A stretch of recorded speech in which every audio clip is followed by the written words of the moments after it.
Welcome back to another video this week. In today's video, I'm going to be sharing with you the 5 most important things that you're going to need to check in order to complete an SEO audit. So if you're here because you're curious about SEO auditing, then be sure to keep on watching. But first, you might be curious, what is an SEO audit? In the simplest of terms, SEO auditing means that you are checking the health of your website. This can be anything from understanding the ups and the downs of your website traffic, keywords that you might want to update on all the landing pages on your website, updating links that aren't responsive on your website anymore, understanding which external links are bringing the most traffic to your website, and much, much more. Traditionally, you want to make sure that you're doing an SEO audit every single month, and you can also check your SEO from week to week on a regular basis as well. And I often recommend doing a month-to-month basis only because the search algorithms and also the technology is changing on a monthly and daily basis, so you don't want to prolong that research way too much. So now that you know what an SEO audit is,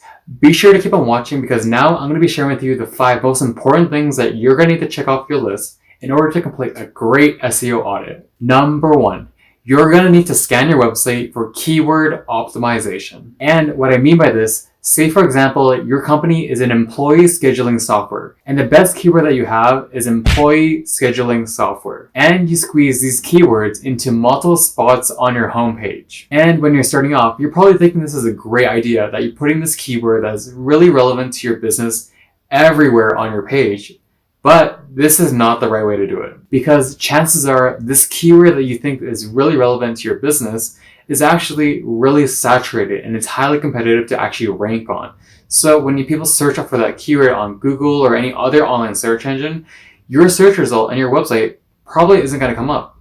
So what I'm going to recommend to you, as I do in my previous video, is always think about long tail theory keywords. So in this scenario, you want to be looking for keywords that are not too competitive, but also are really getting searched on a monthly basis. So if your keyword is employee scheduling software, you might also want to consider best scheduling software. And in my previous video, I also recommended a tool called Keywords Everywhere. And Keywords Everywhere is a really great tool for you to understand the volume of the word that you're looking for, the competition, and also the cost per click. Not only that, you can also understand and look for keywords that are relevant to the keyword that you're looking for. So if you look at the very top of the Google search bar, there is your keyword, and also there is your competition, your volume, and also your cost per click. But if you're looking at the very right, you can see that there is a box, and this box has anything from the relevant searches and also keywords that are relevant to your search. And this is super, super important because chances are these are the words that you want to be using for your website. So when you're building out your website and also your web pages, you want to make sure that the words that you use inside of those pages are really relevant and highly searchable terms. And with the cool feature from Keywords Everywhere, you'll be able to determine whether or not these keywords that you put into the blog post or the website or even a video are really searchable, because you'll be able to search whether this has a high volume, high competition, or high cost per click. Number 2, you want to first identify and also remove duplicate pieces of content on your website. This is a super, super important step because having duplicate content on your website is a pretty good and strong indication to Google that you are trying to take over the SERP page, which stands for Search Engine Results page. When you have too much content that is super similar and also duplicate,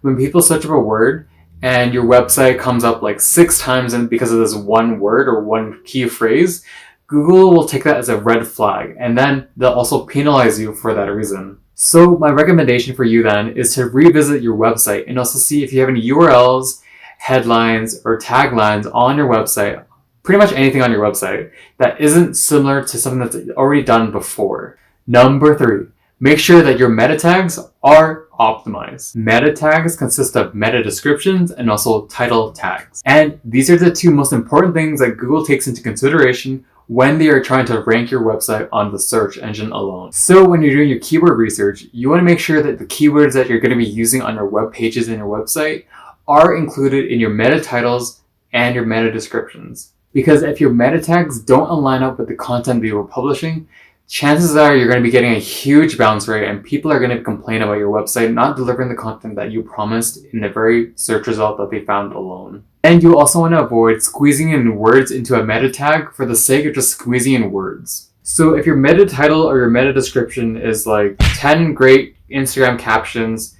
good Instagram captions, and funny Instagram captions that will make you laugh, is not a good title. Here are some meta tag best practices that you always want to practice. For your meta titles, Google only displays the first 50 to 60 characters in the title alone.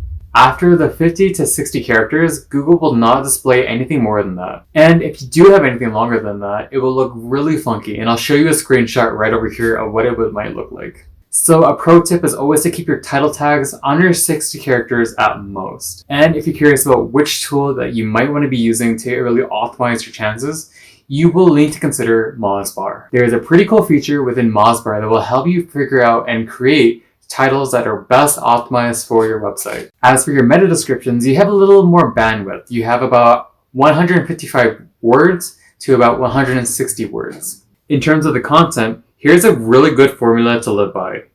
Target keyword plus descriptors plus call to action equals in the money. And this is a pretty good formula that you want to remember because this is really what people want to click for on a meta description. Number 4, you want to make sure that your website is not running on an HTTP.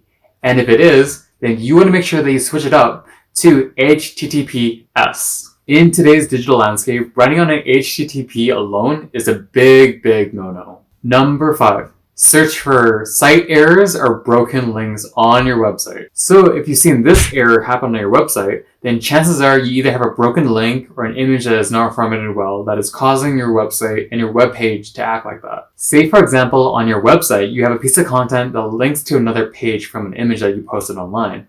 And this other link that you linked it to gets deleted.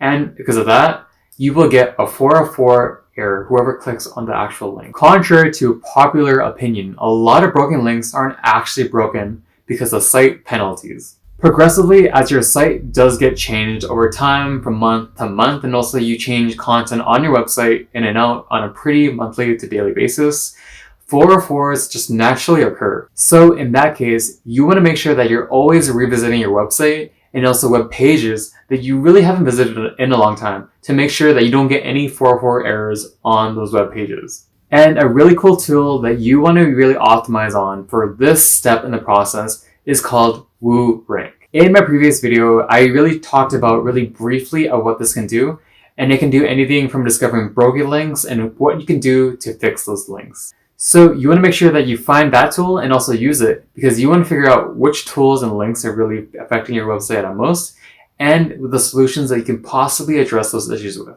Alright guys, so those are the most 5 important things that you want to make sure that you check off in your SEO audit. And I'm just going to put a big disclaimer out there saying that, these things are just things that I personally always use because they really work for me, but they can be different for someone else. And there is really no magic formula for an SEO audit. There are so many people that say you can do it in 2 hours. Some people can do it in 15 minutes, even half an hour. So it's really up to you and seeing which tools are really important to you and which things that you want to fix out right away. Whether or not you decide to use one of the things I recommended or even 5 of the things that I recommended, it is really up to you. Guys, the more things that you do integrate into your SEO audit, so you could be focusing on your SEO audit for about 2 hours, the results that you get from a 2-hour SEO audit are probably better than someone who does it in 15 minutes. As always, guys, thanks so much for watching. And if you guys do like this content, make sure you hit that like button if you like this content. And also subscribe for more content every week because I post videos here on this channel every Sunday on all things online marketing. Thanks so much, and I'll see you guys next week.